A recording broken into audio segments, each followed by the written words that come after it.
क्या महाकाल है जिनके साथ रुकता नहीं कोई काम, सर पे जो हो इनका हाथ,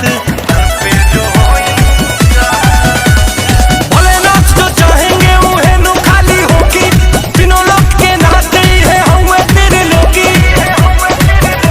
तू अपनी ही धुन बाकी सब की तू सुन, जिससे मिलता सुकून मन मस्ती में होके डोले।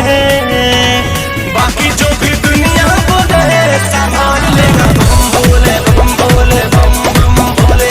बाकी जो भी दुनिया बोले संभाल लेगा बम भोले बम भोले बम भोले।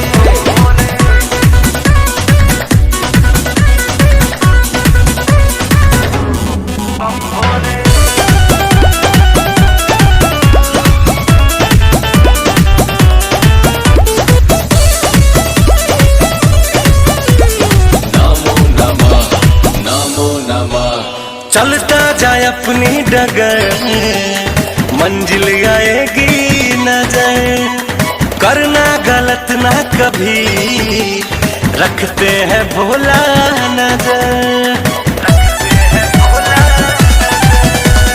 रमना है तो रम जा तू लगा ले शिव में मन, जपना है तो शिव को जप ले अजय बच्चन। ऐसा करना ना रितेश की दिल पे लग जाए ठेस, होगा ना कभी कलेश, तन मन से तू भोले का बोले हैं। बाकी जो भी